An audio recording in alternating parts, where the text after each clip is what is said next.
여러분 안녕하십니까? 1월 17일 화요일 영상 새벽 기도회입니다.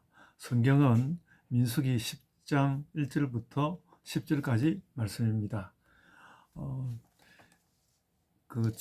우리 지난 금요일 날 이렇게 말씀을 나눈 다음에 토, 일, 월 이렇게 말씀이 지나왔는데 레위기 8장과 9장 말씀이 이렇게 지나왔는데 거기에 어, 중요한 내용이라고도 할 수 있고 또 읽지 않으면 모를 만한 내용들이 있어서 그런 것들을 확인하고 또 오늘 말씀에서도 특별히 확인해야 할 것들을 확인하는 그런 것을 오늘 말씀을 하려고 합니다.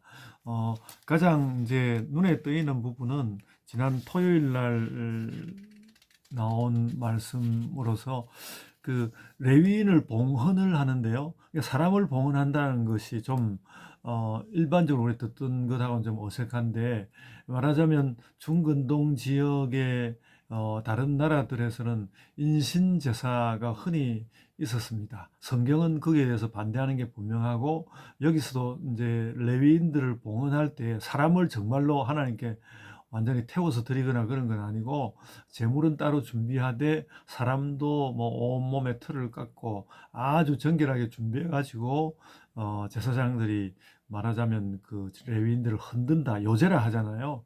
흔드는 그런 예식이 있었습니다. 사람을 죽여서 제물로 드리지는 않지만 레위인은 하나님께 드려진 자이다라는 것을 확인하는 그런 예식, 레위인의 봉헌식 그런 것이 있었고요.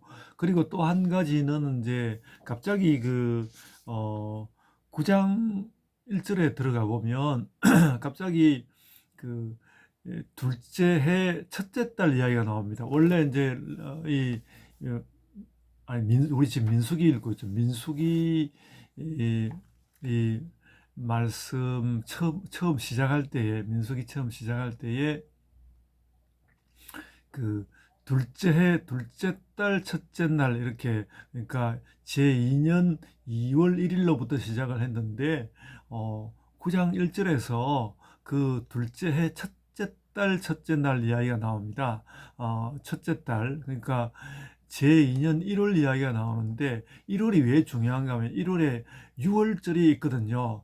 이스라엘의 해방절입니다. 근데 이제 민수기가 실은 이제 제2년 2월로부터 시작해서 읽으면서 1월이 빠져 있다라는 그런 느낌을 이렇게 받으면서 이렇게 읽어 왔는데, 여기에 이제 그걸 느낄 만한, 알 만한 내용이 나오는데요. 일단 이제 그렇게 시작되었고, 이미 저 1월에 6월절은 지나갔는데 2월에 와서 다시 그 6월절 제사를 드리는 거죠. 그 왜 그렇게 하는가 하면 여러 가지 이유로 뭐 어디 멀리 출타를 했다거나 뭐 이렇게 광야 유랑하는 사람들이 아마 무슨 정탐을 한다거나 하여간 그 참여할 수 없이 멀리 유랑을 했다거나, 아니면 어떤 부정한 것이 있어서 제사를 드릴 수 없었거나, 이런 사람들은 2월 달에 따로 마련된 6월절 제사를 드리도록. 이 말은 뭔가 하면 6월절 제사를 꼭 빠뜨리지 않고 모든 사람이 드리도록 하라라는 그런 말씀으로 새기면 될 것 같습니다. 그런 말씀들을 좀 새기는 것이 지나간 말씀으로 중요했고요. 그리고 9장의 그 나머지 부분, 9장의 후반부에서는 그래서 이제 정말로 이스라엘 백성들이 이제 한편으로는 행진하고 한편으로는 서고 이렇게 할 때에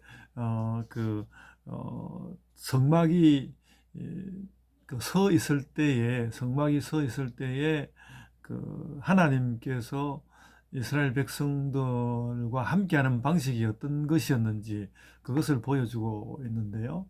말하자면 행진을 해서 행군을 해서 가야 할 때는 구름이 먼저 떠올라서 구름이 떠오르는 것을 따라서 움직이고, 그러니까 뭐 사람의 생각에 어떤 이유로 뭐 이제 뭐가 촉박하다고 느낀다 할지라도 구름이 떠오르면 움직이고 또 구름이 정지하면 같이 정지하고, 그래서 우리가 뭐 그런 말 자주 합니다만 이렇게 하나님의 구름이 가면 나도 가고 하나님의 구름이 정지하면 나도 정지하는. 그래서 이제 나중에 뭐 칼빈 같은 사람이 하나님 말씀이 가는 곳에 나도 가고 또 하나님 말씀이 그 서는 곳에 나도 선다 라는 그런 말들 하고 그랬습니다만, 그런 것의 원조가 될 만한 내용이 여기에 민수기 9장 15절로 23절 후반부에 나와 있는 것을 여러분께 좀 전하여 드립니다. 전하여 드리고요. 그러니까 9장 15절로 23절에 이렇게 있고, 그런 다음에 오늘 화요일 말씀인데요. 화요일 말씀은 간단하게 말하자면 나팔을 부는 것에 관한 이야기입니다. 제가 이 말씀을 읽어보고 저는 상당히 의미 있게 나팔 부는 것에 대해서 상당히 의미 있게 지켜봤는데요.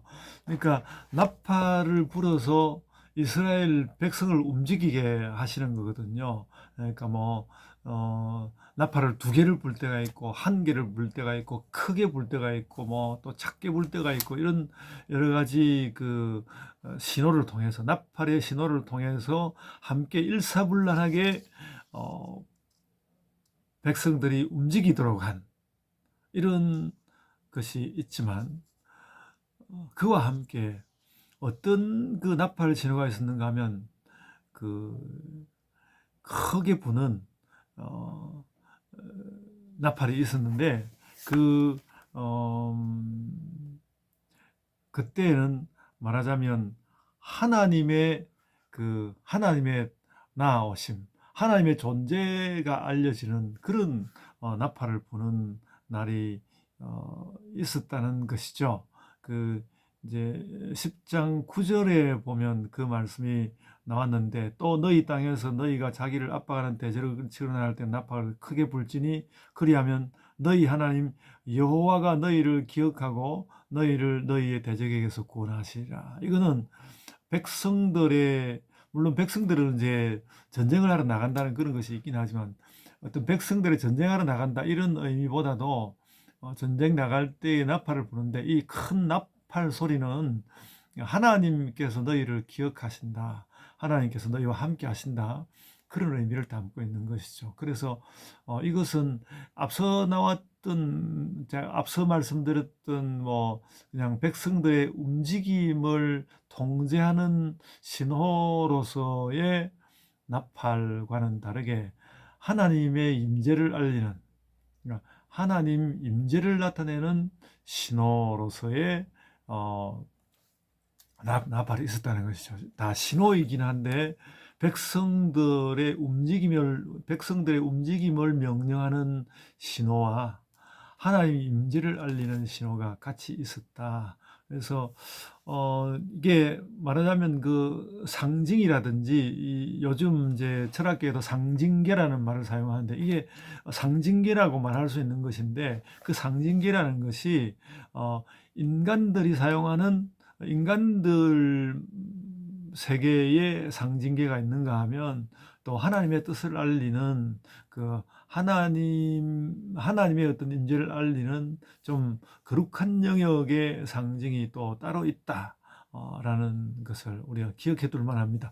여기에 대해서 또 더 자세하게 철학적으로 이야기하는 것은 좀 더 고려하고 정돈해서 말씀해야 하겠지만은, 하나님께서 이스라엘 백성들을 처음부터 이렇게 그 광야에서 움직이게 하시고 또 이동하게 하시고 그럴 때에 이미 사람들을 향한 신호로서의 그 나팔과 또 하나님의 임재를 알리는 신호로서의 그 나팔 불기, 이런 것이 따로 있었다는 것. 하나님 임재를 나타내는 신호와 사람들의 행동을 명하는 신호가 뭐 따로 있었다기보다는 하여간 나팔이 신호로 있었는데 그 의미는 각각 다른 것이 있었다는 것을 알고, 그래서 생각해 보면 오늘날 우리의 살아가는 삶도 우리가 바르게 사는 삶과 하나님이 임재하시는 그 하나님과 동행하는 그 부분은 뭔가 좀 다른 것으로서 우리에게 다가온다라는 것을 깨닫고, 땅에서의 삶은 삶대로 잘 살아내고, 또 하나님과의 만남 부분은 특별히 우리가 다른 뜻을 가지고, 사람들이 그렇게 환원해 버릴 수 있거든. 세상에서 잘 사는 것이 하나님 뜻대로 사는 것이지, 그렇게 말하면 그거 상당히 맞는 말이지만 완전히 옳은 말은 아니다. 하나님 중심으로 하나님 뜻대로 하는 신호, 하나님 뜻대로 사는 삶, 그런 것이 있다는 걸 알고 깨닫고 그렇게 살아가야 하겠습니다. 제가 기도하겠습니다. 주님, 은혜 주심을 감사드립니다. 이스라엘 백성들을 처음 일으키면서 그들을 처음 행진하게 하면서 여러 가지로 말씀하시고 또 준비시키고 또 하나님께서 뜻을 주시고 이런 것을 저희들이 보게 됩니다. 주님, 저희들의 삶 가운데서도 이 땅 살아가는 삶에서도 하나님 뜻을 얻게 하여 주시고, 또 오로지 하나님을 바라보는 그 바라봄 가운데서도 우리의 삶의 뜻을 깨닫고 알고, 또 그렇게 살아가는 삶의 의미를 느끼며 우리의 삶이 더욱 깊이를 얻게 하여 주옵소서. 감사하옵고 예수님 이름으로 기도드리옵나이다. 아멘. 하늘에 계신 우리 아버지여, 이름이 거룩히 여김을 받으시오며 나라가 임하옵시며 뜻이 하늘에서 이룬 것 같이 땅에서도 이루어지이다. 오늘날 우리에게 일용할 양식을 주옵시고, 우리가 우리에게 죄 지은 자를 사하여 준 것 같이 우리 죄를 사하여 주옵시고, 우리를 시험에 들게 하지 마옵시고 다만 악에서 구하옵소서. 나라와 권세와 영광이 아버지께 영원히 있사옵나이다.